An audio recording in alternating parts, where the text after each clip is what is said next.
Breaking news చూస్తున్నాం. తెలంగాణలో cyber నేరగాళ్లు రెచ్చిపోతున్నారు. పలువురు తెలంగాణ మంత్రుల వాట్సాప్ మీడియా గ్రూపులు హ్యాక్ చేశారు. ఎస్బీఐ కేవైసీ పేరుతో ఏపీకే ఫైల్స్ ను సైబర్ నేరగాళ్లు షేర్ చేస్తున్నారు. ఆధార్ అప్డేట్ చేసుకోవాలని సూచిస్తూ మంత్రులకు ఎస్బీఐ పేరుతో మెసేజ్లు పంపుతున్నారు. ఈ ఏపీకే ఫైల్స్ ఓపెన్ చేసి పర్మిషన్స్ ఇవ్వగానే మొబైల్ హ్యాక్ చేస్తున్నారు.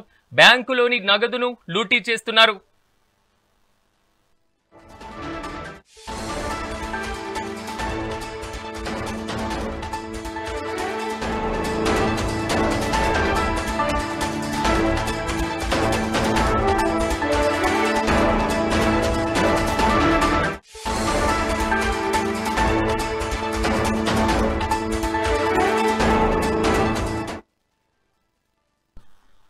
తెలంగాణలో సైబర్ నేరగాళ్లు రెచ్చిపోతున్నారు. పలువురు తెలంగాణ మంత్రుల వాట్సాప్ మీడియా గ్రూపులను హ్యాక్ చేశారు సైబర్ నేరగాళ్లు.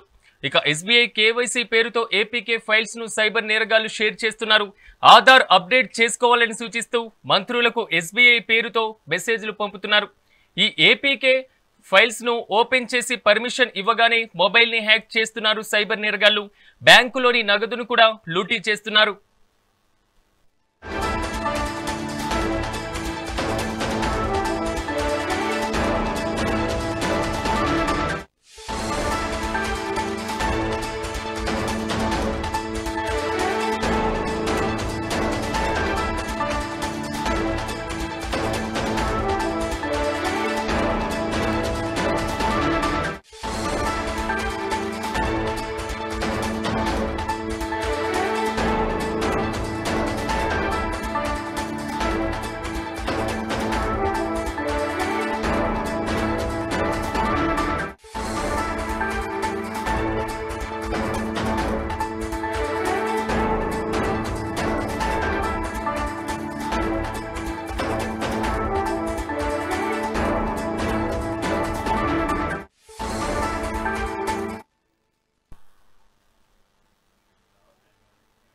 బ్రేకింగ్ న్యూస్ చూస్తున్నాం. తెలంగాణలో సైబర్ నేరగాళ్లు రెచ్చిపోతున్నారు. పలువురు తెలంగాణ మంత్రుల వాట్సాప్ మీడియా గ్రూపులను హ్యాక్ చేస్తున్నారు. ఎస్బీఐ కేవైసీ పేరుతో ఏపీకే ఫైల్స్ ను సైబర్ నేరగాళ్లు షేర్ చేస్తున్నారు. ఆధార్ అప్డేట్ చేసుకోవాలని సూచిస్తూ మంత్రులకు ఎస్బీఐ పేరుతో మెసేజ్లను పంపుతున్నారు. ఈ ఏపీకే ఫైల్స్ ను ఓపెన్ చేయగానే పర్మిషన్ ఇవ్వగానే మొబైల్స్ ను హ్యాక్ చేస్తున్నారు సైబర్ నేరగాళ్లు. బ్యాంకులోని నగదును సైతం లూటీ చేస్తున్నారు.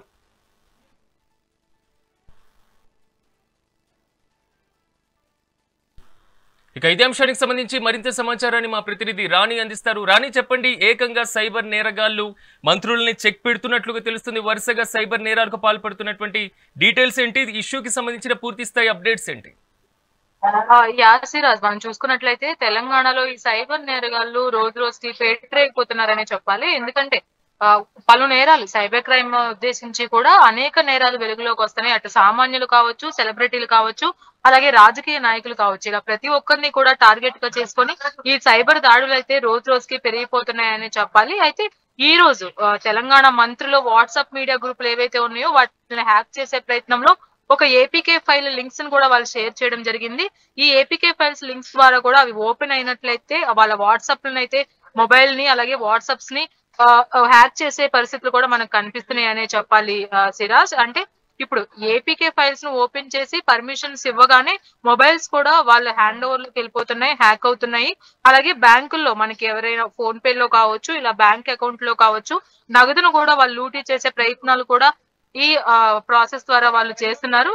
ఇప్పటికే ఏపీకే ఫైల్స్ ని అన్ని వాట్సాప్ గ్రూపులకి కూడా వాళ్ళు పంపించడం జరిగింది. ఈ నేపథ్యంలో సైబర్ దాడులు అయితే ఈ రోజు వరుసగా జరుగుతున్నాయి. అటు మంత్రులకి, మెయిన్ గా రాజకీయ నేతలు వాట్సాప్ గ్రూపులు ఏవైతే ఉన్నాయో ఆ వాట్సాప్ గ్రూపులకి సంబంధించి కొన్ని ఏపీకే ఫైల్స్ కూడా షేర్ చేయడం జరిగింది. అయితే ఇటు ఐబొమ్మ రవిని పోలీసులు ఒక పక్కన అరెస్ట్ చేసి విచారిస్తున్న నేపథ్యంలో కూడా ఈ సైబర్ దాడులు అనేవి పెరిగిపోవడం పట్ల కాస్త అసహనం కూడా వ్యక్తం చేస్తున్నారు. అటు సామాన్యులు కావచ్చు, ఇటు సెలబ్రిటీలు కావచ్చు, అలాగే రాజకీయ నేతలు కావచ్చు. అయితే మరోవైపు ఇటు తెలంగాణ వ్యాప్తంగా కూడా ఇటు తెలంగాణ మంత్రులు అలాగే మీడియా ప్రతినిధులు అధికారిక వాట్సాప్ గ్రూపులు ఏవైతే ఉంటాయో అవన్నీ కూడా ఇప్పుడు హ్యాకింగ్ కి గురైనట్లుగా కూడా తెలుస్తుంది.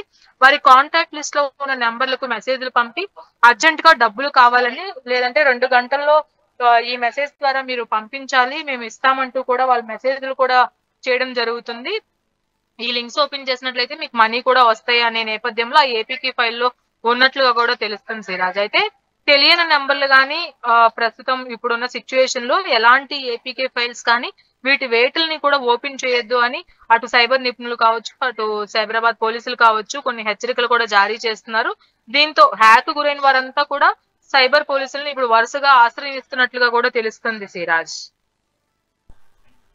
Right Rani, thank you.